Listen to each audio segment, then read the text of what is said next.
سڵاو ڕێز بۆ بیسەران و بینەرانی بەڕێزی رادیۆ تەلەڤیزیۆنی سلێمانی بە خۆشحاڵیەوە لە بەرنامەیەکی دیکەی بازنەی هەڵبژاردن هاتمەوەلاتان. پارتی دیموکراتی کوردستان بە دروشمی هاوبەشی و هاوسەنگی و سازان لە ئەمڕۆی بانگەشەی هەڵبژاردنەکاندا هاتوۆتە مەیدانەکە و دەیەوێت زۆرترین دەنگی دەنگدەرانی خۆی لە ئەمڕۆی هەرێمی کوردستان و عێراقدا بەدەست بێنێت بۆی ببێتەوە دەنگ و ڕەنگ و هێزی هاوڵاتیان و چین و توێژەکان لە ئەنجومەنی نوێنەرانی عێراقدا. ئەمڕۆ پێم باشە بربژێر نەبێت، پێم باشە چاودێرێکی سیاسی کەسایەتێکی سیاسی بە تەجروبە کە لە ڕابردوودا هەمیشە لەبارەی پرسە سیاسیەکانەوە قسەی خۆی هەبووە و هەوڵیاوە بەڕاست و ڕازگۆیانە لە خزمەتی کورد و کوردستاندا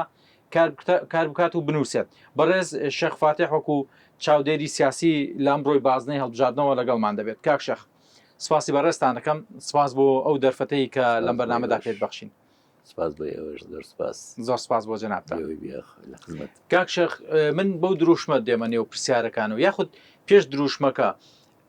ئێستا دەنگدەر پرسیار لەوە دەکات ئێمە لە سەروبەندی هەڵبژاردنەکانداین لە گەرمەی هەڵبژاردنەکانداین پارتی دیموکراتی کوردستان لە ڕابردوودا وەکو تاکە حزب وەکو حزب لە عێراقدا یەکەم بووە. پارتی دەیەوێت لە هێزی یەکەمی خۆی وەکو حزب لە عێراقدا بمێنێتەوە و چۆن دەتوانێت ئەم متمانەیە لەلایەن هاوڵاتیان و دەنگدەران و چین و توێژەکانەوە دووبارە دروستکاتەوە. بتەکیت پارتی ئەمە یەکەم جار نییە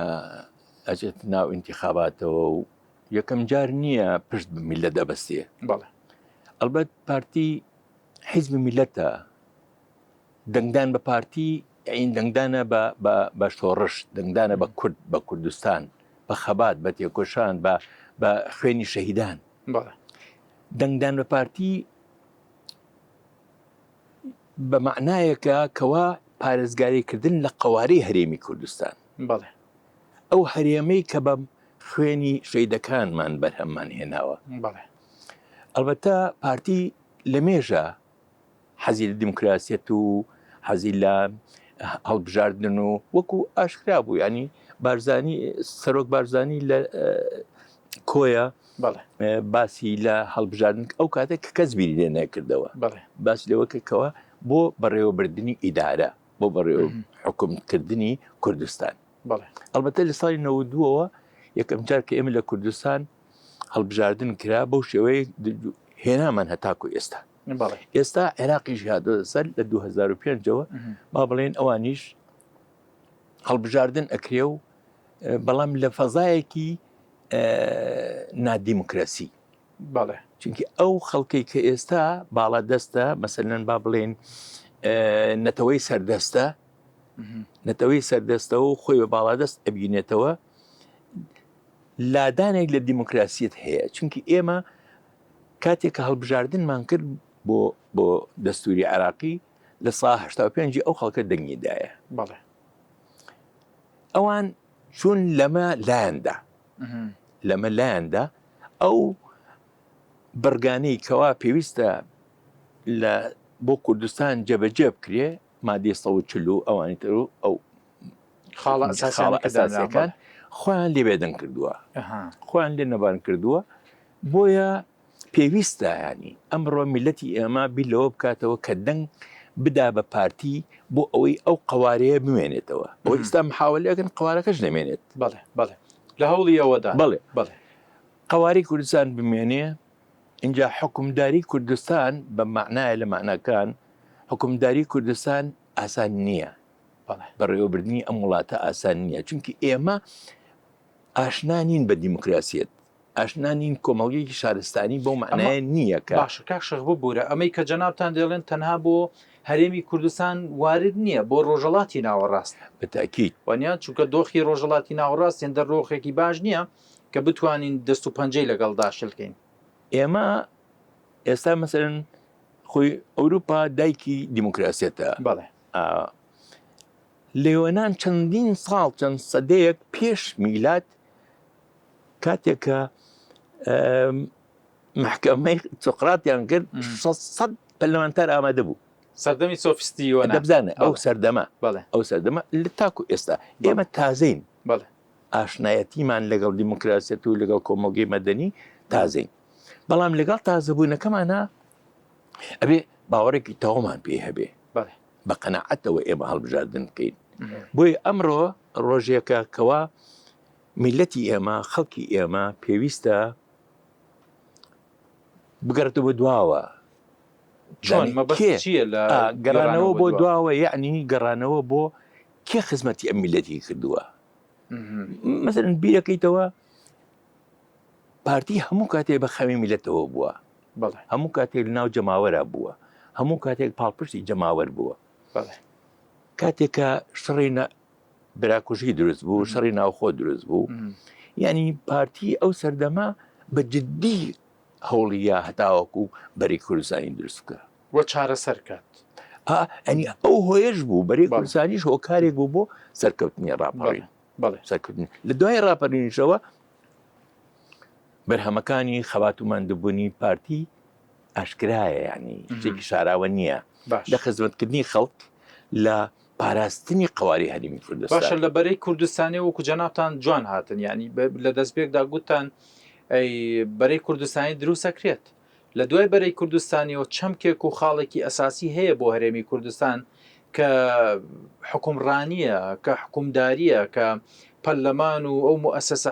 حکوماتانن کە هەن بە تایبەتی تر قسە لەسەر دروستکردنی پەرلەمان دەکرێت. ئەمە خاڵێکی ئەساس نەبوو کە هەنگاوی بۆنرا کە هەرێمێک و قوارەیەکی وەکو هەرێمی کوردستان دروستکرێت لەو سەردەمەتە. زەنی چۆنە کاکە ئێمە تەجربەی کۆنمان هەیە بەڵێ بۆ ئیدارەدانی وڵات.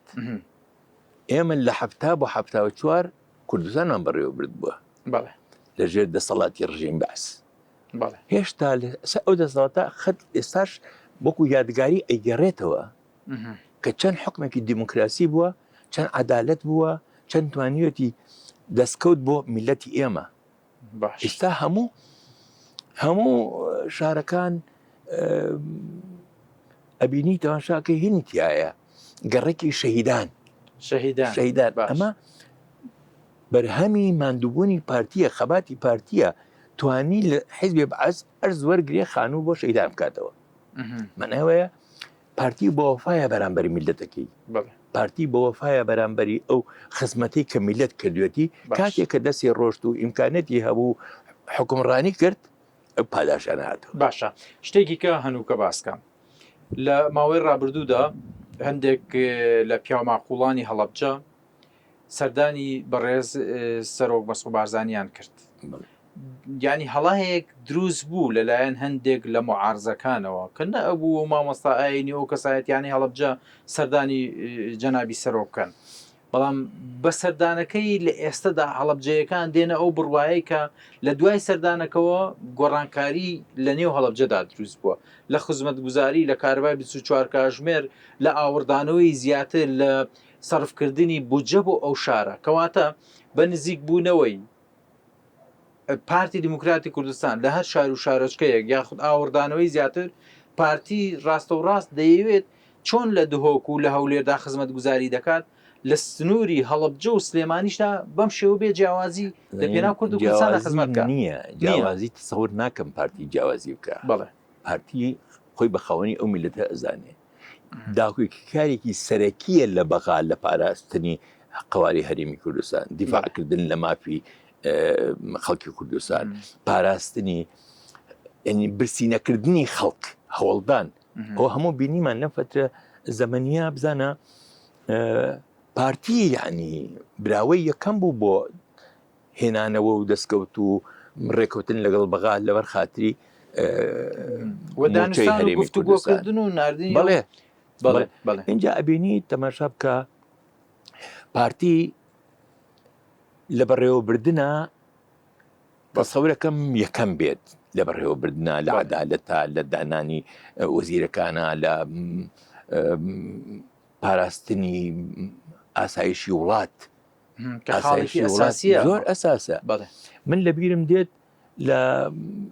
1970 بۆ 1974 ئەو سەردەما خوارێ خۆشوە عەلی عەبدوڵڵا لێرە محافظ بوو. یعنی سلێمانی بوو مەستێکی مەیی و یعنی ژیانێکی عەجایب بوو. کەس نەدزی هەبوو، نە کوشتار هەبوو، نە یعنی ئەمە فەلسەفەی بارزانی نەمرە. کەپات بارزایی نەمر شۆڕشی دەست پێ کرد تەنها شۆڕشی چەکداری نەبوو بەڵێ شۆڕشی کۆمەڵایەتی بوو کۆمەڵێک تەسەڕفاتی لەناو خەڵکە کە نامۆ بوو بە مجتەمەعی ئێمە یا مجتەمەعی سەردەم ئەمانەی هەر هەموو نەهێشت ژن بە شودان چیربایی وەرگرتن ژن بە ژن گەورە بە بچووک ئەمانەی نەهێشت اینجا تۆڵەسەندنەوەی نەهێشت هەوڵێکی یا یعنی ژیانێکی ئارام بۆ میلەتەکەمان دابین بکە باشە کاک شێخ خاڵێکی زۆر گرنگ ینی من چەند خاڵێکی کە هەیە لە ڕووی ژیان و پێشکەوتن و ئەوانەی کە لە ئێستادا ڕوودەدەن ئەمانە گرنگن بەڵام خاڵێکی گرنگتر لەو ئەمن و ئەمانەکەیە کە زۆر جار لە ئێم باسدا هەڵبژاردنەکانی ئەنجومەنی نوێنەرانی عێراق دەکەین هەر لەو عێراقدا کە ئێستا هەڵبژاردننی تێدا دەکرێت لە بەشێکی ئەو عێراقەدا ئەوەی کە ئێمە باسیەکەین ڕێک پێچەوانەکەی هەیە باشە ئەوە عەرەبەکان هاوڵاتیانی عێراقن با بڵێن بەغا ئەو ناوچانەی خوارەوە دێنە هەرێمی کوردستانەوە دەڵێن هەرێمی کوردستان لە ئەمن و ئەمان لە شارستانیت لە پێشکەوتویی لەو چەمکە گرنگانەی کە چەمکی دیموکراسین لێرە کاریان پێدەکرێت ڕێزلەگرتن لە ئاین و ئاینزاکان و پێکهاتەکانی دیکە پێتان وایە ئەمانە هەمووی بە دەستکەوتی گەورەی حزبی یەکەمی عێراق دەشکێتەوە کە پارتی دیموکراتی کوردستانە بەتاکید بڵێ بەتاکید ئیسا ئەبە ڕێزمان هەیە بە حیزبەکانی تر هەموو ئەوانش مساهمەیان هەیە جێگە دەستیان هەیە خەباتیان کردووە شەهیدیان داوە ئەوانش بەڕاستی بەشێکن بەڵام بەشە سەرەکیەکە ئەساسیەکە خەمخۆرەکە پارتی دیموکراتی کوردستان بەڵێ لەم پرۆسێژ ناوەستێت بەردەوامە لەگەڵ پێشکەوتنی دنیا و ئەو سیستەمانی کە ئیستا لە دنیا بەرەو پێشەوەچن ئەویش خۆی تەکەیفی کردووە لەگەڵیا شتێک نییە بڵێ بەجەما بێ باشە کاک شێخ باس لە پەیوەندی دیبلۆماسیەکان بکەیت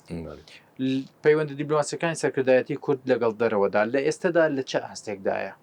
وەڵاهی بەتەکید ئێستا تۆ سیرکە بارزانی بانگەکرێت لە کۆشکی سپی بانگکرێ بۆ فەڕەنسا لەگەڵ ڕئیسی فەڕەنسا مەسەلەن ڕئیسی فەڕەنسا پێشتر هاتە کوردستان و لە شەڕی داعشا ئەچوو بۆ جەبهەکان ئەمانە هەمووی ماندووبوون و خەبات و تێکۆشانی دیبلۆماسیەتی پارتیە بەڵێ ئەمە گرنگە زۆر هەرێمێکە لێرە و لەوێ ئەگەر بڵین هەرێمێکی ئەتراف پێ نەکراوە تا ئێستاش وەکو بەغانیە وەکو عێراق نییە وەنیە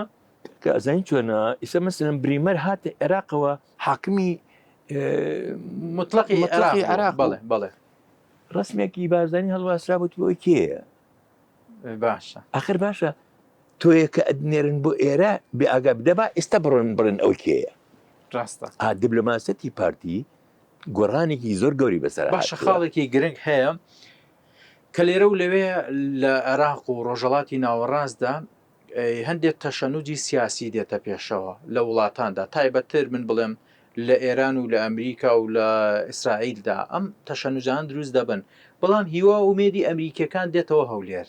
گەورەترین کۆنسۆڵخانە لە هەولێرا دەکرێتەوە لە لای با بڵێن ئەمریکیەکان و ئەو وڵاتانی کە جەنابتان ناوتان هێنا ئەترا بە هەرێمی کوردستان دەکەن دەیانەوێت ئەم هیوا و خواستە ئایندەیە بە هەرێمی کوردستان بدرێتەوە لە هەرێمی کوردستان بمێنێتەوە سێکە زین چۆنە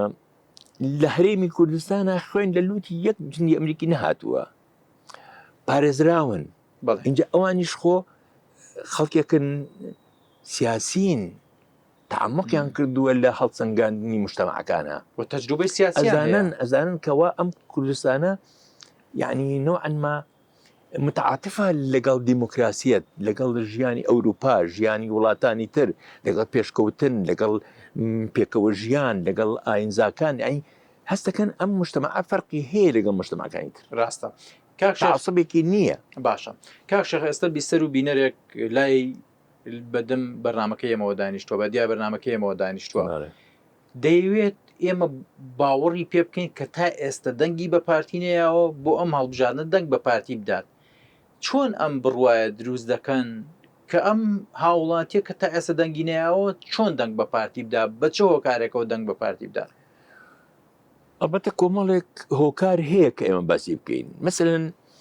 ئەمڕۆ لە کوردستانە کێ هەیە لە پارتی زیاتر و خەمخۆرتر و دڵسۆزتر و پارێزەرتری ئەو میلەتە و دیفاعکردن لەو خاکە و لە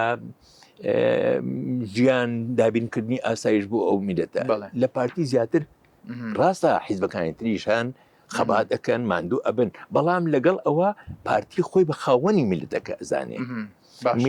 میلەتیش چاوی لە دەست پارتیە ڕاستە ئیستا احتیمال هەیە لێرە و لەوێ خەڵکێک هەبێ یعنی پێی ئەڵێن تۆ پارتی خۆش نەوێت کۆمەڵی هۆکارە دۆزنەوە کۆمەڵێشتی کۆنی هێنە پێشەوە کە ئەسڵەن ئەساسێکی نییە بەڵام ئەگەر هاتو ئینسانەکە خۆی بیرێ بکاتەوە لە بەڕێوەبردننی وڵات لە ئاوەدانی وڵات لەو مەسەرە ئیسا بۆ نمونە سێری هەولێر دوو هۆک و زاخۆ بکە بزانە چه ئاوەدانی ڕوویە کردووە چه خزمەت گوزاری ڕووی ئاوەدانیش بەشێکە لە حەزارەت و پێشکەوتی بەتاکید اینجا مەسەلەن بزانە لە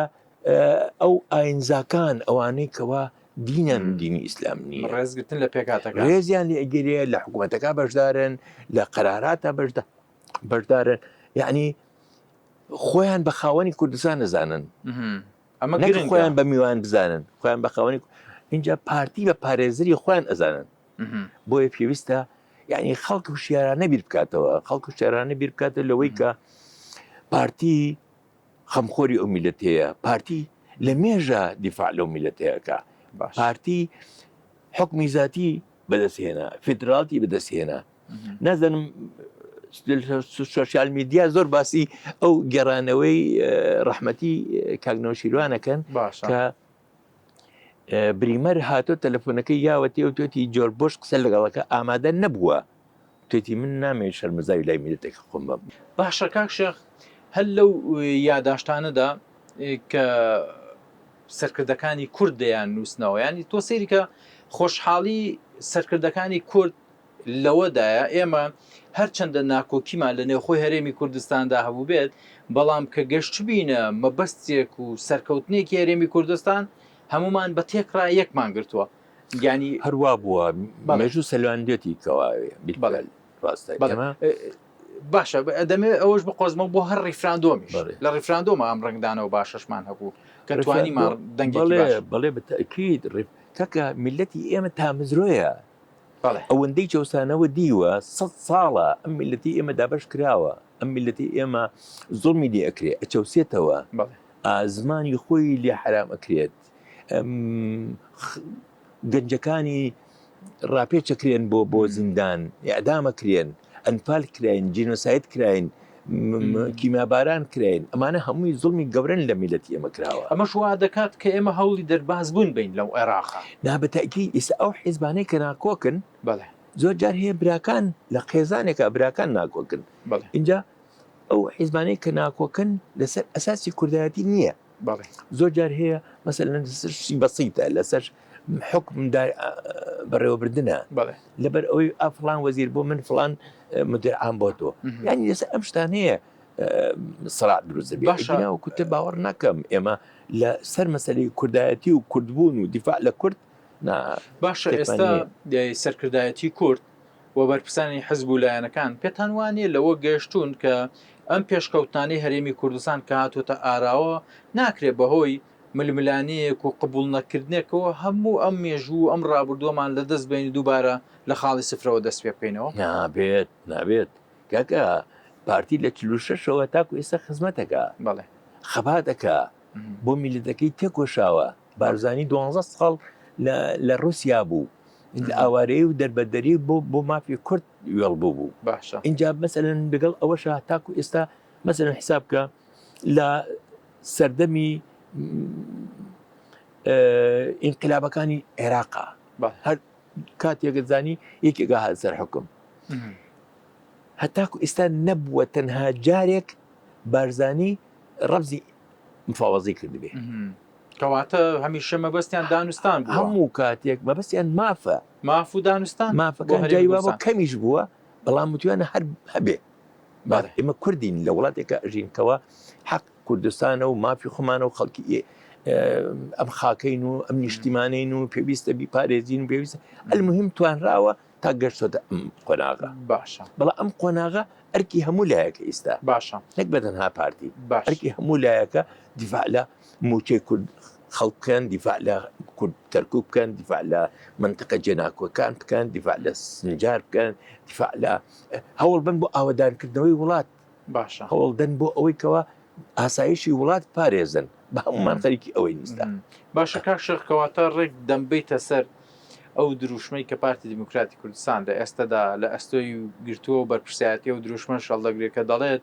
هاوبەشی و هاوسەنگی و سازان کەواتە ئەمە خاڵی ئەساسە لای پارتی تەنها لە هەرێمی کوردستاندا ئەمە ئیشی پێ ناکرێت بۆ عێراق بۆ وڵاتانی دیکەش لە پێناو بەرژەوەندەکانی هەرێمی کوردستان. عێراق وێرانە عێراق بڵێ عێراق ئێستا ئەو مەسەرن پەرلەمان و شتانە و حکوومەت ئەوە دەنگدانە بە فکرەی ژۆڤێنیەت نەک بە دیموکراسی. ئێستا مەسەرن کابرایەک ئەندام پەرلەمانە شیعەیە باوەڕی بە حەقی کورد هەیە بە مافەکانی هەیە بە سەرکەوتنی کورد هەیە بە پێشکەوتنی کورد هەیە دەی ڕێگای لێ ئەگرن ئەو نان ئەو دیموکراسەتە پیادە بکرێ بچێت دەنگ بە کورد بە نەخێر نایڵێن اینجا پارێکی زۆر ئەدزر لە وڵاتە باشە کاکە دوور نییە خەڵکی نەفسێت نزم هەبێت تەنازل بکات بە پارەکەی ئەوان پخەڵەتێ بچێت دەنگ بە مەشروعێک بات کە هی ئەوان بێ و زەرری بۆ کورد هەبێ مەسەن وەکو پرۆژی ئەمەی حەشتی شاوی مەبەستمە ئەوەکو وەکو نمونە. باشە دروستکردنی ئەم هێزە میلیشیانە لە هەرێمی ئەفۆمکە لە بەغداددا لە عێراقدا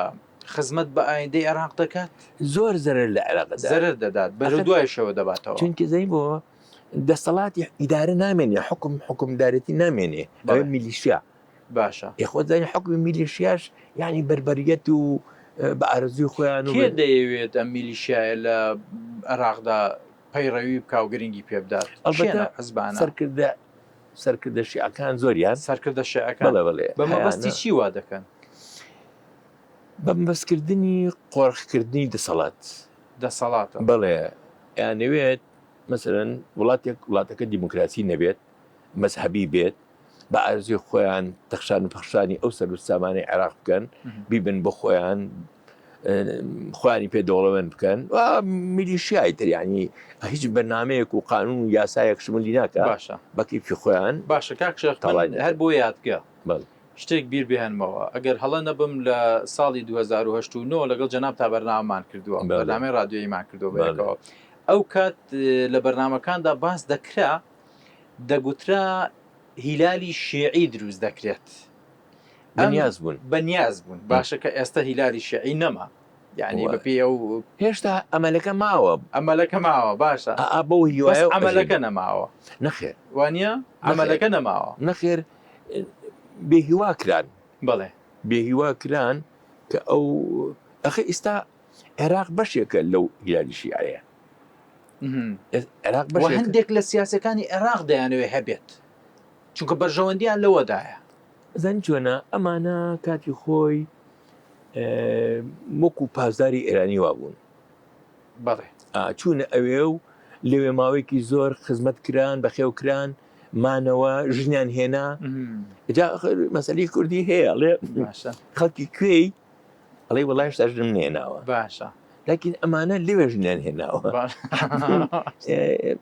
با بڵێن نوعا ما ئینتیمایەکیان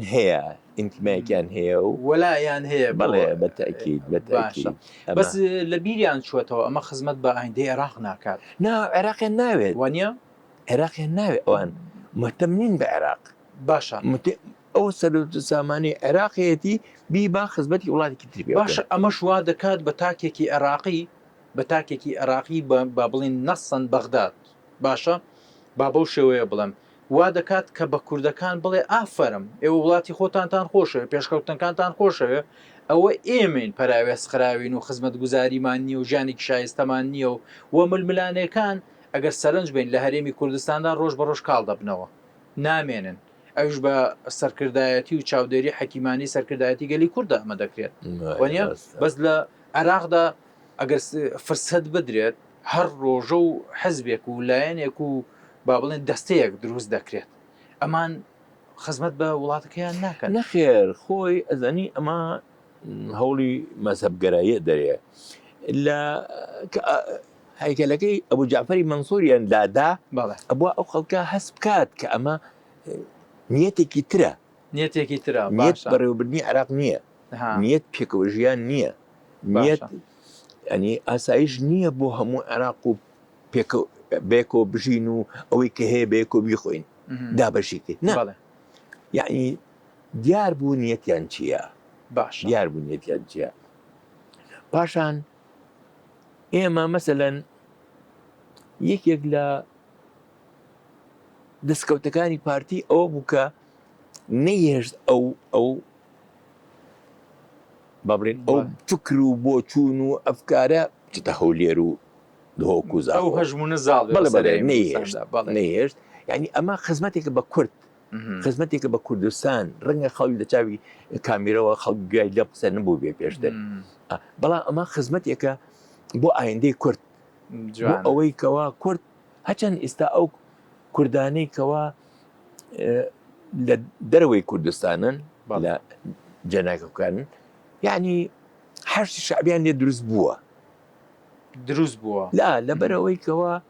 مەسەلەن سەرپەرشتیارێکیان نییە ئیعلامێکی بە قووەت نییە ئاگا هەوشێران بکاتەوە پەیوەندیەکانیش وەکو گوتمان پەیوەندی سیاسەکانیشیان تند و تۆڵ نین نەخێر ئەوەیە ئەمەش گرفت دروستە بەڵێ بەتەگێت دروستەکە چونکی هەموو هەدەفی پارتی خۆ لە 74 بە ئاشکرا یعنی شتەکان دیار بوون 74 ئێمە ئامادە نبووین کەرکووک سازشی لەسەر کەرکووک لە هەموو تەمەنی پارتی سازشی یەک سازش نەکردووە لەسەر باشە بە ئێستاشەوە ینی گەڕانەوەی پارتی دیموکراتی کوردستان بۆ بە تایبەتی لەسەر قسەی جەنابتان بۆ کەرکووک هەڵکردنی ئاڵای کوردستان بوو نەیگوت ئاڵای پارتی گوتی ئاڵای کوردستان کاکە تۆ ئێمە وتمان دەنگدان بە پارتی یا ئین دەنگدانە بە کورد بە خاک بە نیشتیمان بە شۆڕش بە باشە بەڵێ خۆ ئێستا ئێمە ئەین هەشتەکان تەرکیز نییە ئیلا لەسەر حیزبایەتی پارتی مەبەستی کووردە مەبەستی خاکە مەبەستی قواری هەرێمە باشە کاک شێخ پێم خۆشە باس لە ئەو عەرەبە هاوردانە بکرم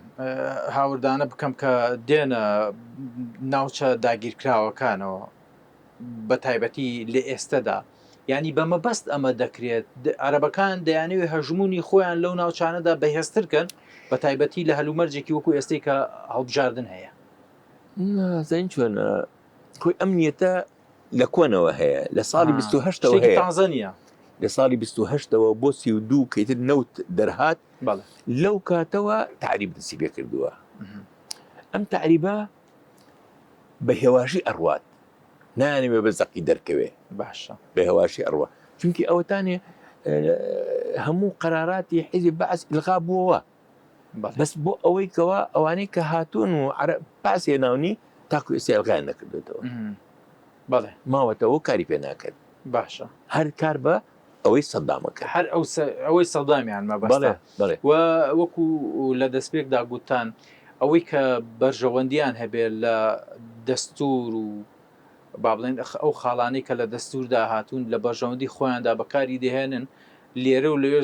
لە زۆرترین کاتدا پابەندی نەمادەی 140 بن نەو دەستور و بڕیارانەی کە لە بەرژەوەندی هەرێمی کوردستاندا دراون تابەن من هەمیشە دەڵێم لە کاتی کەوتنەکاندا بەغا دەست بۆ هەرێمی کوردستان و سەرکردایەتی هەرێمی کوردستان دەبات زانی چۆنە شتەکان وەکو ئەو مانگە دیارە ینی وەکو ڕۆژ دیارە هەموو ئەیبینین ئێمە بەس خۆی گێرکردن مۆزۆعێکی ترە ئەیبینین کەوا ئەو یاسانەی کەوا تایبەتە بە کوردستان و خزمەت بە خەڵکی کوردستانەکە وردە وردە ئەیسڕێتەوە هەنی ئیلغایەکە قانونی کتر لە باتی دانێ بۆیە خەمی ئێمە کە ئەڵین با خەڵک دەنگ با بە پارتی ئەوەیە کەوا لە هەوڵ بیندا ئەو پەرلەمانی عێراقا ئەو شتانەی کە مەسلحەتی کوردیتیایە بیچەسپێنین باشە ئەو قەراردادەنی کەوا هەیە قەرار ئەدەن کەوا فلان قەرار دەرچێت بۆ حەرچی شعبی و بۆ دەرچێت بۆ تعریبکردنی کوردستان ئەوانە ڕێگە لەوانە بگرین باشە کاک شێخ وەکو چاودێرێکی سیاسی ئەمەم لا گرنگە کە ڕای بەڕێستان وەرگرم ینی ئێوە وەکو چاودێرێکی سیاسی دەتانەوێت یا هەوڵی پارتی لەوەدایە کە کەسایەتیە کەسێک بنێرنە ئەنجومەنی نوێنەرانی عێراقەوە کە شەڕ لەسەر مافە دەستوریەکانی هەرێمی کوردستان بکات هەوڵاتیان کاتە پێشمەرگە کاتی خۆی بە خوێن ئەم دەستکەوتانی بەدەستهێنا بەڵێ بە خوێن ئێستا بەدەنگە بەدەنگە دەنگ بە خەڵکێک نەری تۆ بێت دیفاع لە تۆ بکە لەگەڵ لە خاک و نیشتماکە بکە گۆڕا خۆنا بەڵێ بەڵێ باشە بەڵێ ئێستا جیاوازی دەنگدەر ئەگەر هات و دەنگ بدەن بە پارتی یعنی دەنگدانە بە قەوارەی هەرێم مانەوەی قەوارەی هەرێم دەنگدانە بە کورد دەنگدانە بە خوێنی شەهید دەنگدانە بە پاراستنی کوردستان دەنگدانە بەوەی کەوە ئەو مافانشی زەوت کراوە بیگەڕێنەوە بۆ میدەتی بە تایبەتی تر لەم کۆتاییانەدا لەلایەن عێراق و لەلایەن سەرکردەکان و بەرپرسە باڵەکانی عێراقەوە زۆر گرفتاتە پێشەوە بۆ نەناردنی موچە و داهات و وەگەڵێ ئەوەی کە پێی دەگوترێت ژیانی شایستەی هاوڵاتیانی هەرێمی کوردستان لێرە و لەوێش کاک شەخباسی ئەوە دەکرا دەیانگوت هەرێمی کوردستان پێویستی بە موچە نییە چکە بارودۆخی هەرێمی کوردستان زۆر لە بارودۆخی ناوچەکانی بابڵێن عێراقی باشترە حەکیمی بەڕێوەبردنە هەرێمی کوردستان کە لە فەلسەفە بڵێ بەڵێ حەکیمی بەڕێوەبردنە یعنی بکو پێمتن پارتی یەکەم جاری نییە ئیدارە وڵات با بەڕێوە توانی بەتاقی تەنها توانی ئەم وڵاتە با بەڕێوە باشە توانی بەرگەی برسێتی بگرێ توانای بەرگەی ئەو هەموو هێرش و پەلامار و ئوسلی بە ناشرینانی ئەوان بگرێ لە پەرلەمانەوە بگرێ هەتاوکو خوارە ئەوان بە هەموو هەوڵی خۆیان هەوڵیانداکەوە ڕێگە لە ئەنی کوردستان برسی بکەن نهێڵ ئەم ئاوەدانی و خزمەت گوزاری و ئەوانە دروست ببێ بەڵام هەر بینی وەکو ئێستا کورد هەر لە پێشکەوتندا باشە کاک شەخفاتە جەنابتان لە کایە ڕۆشنبیریەکەشدا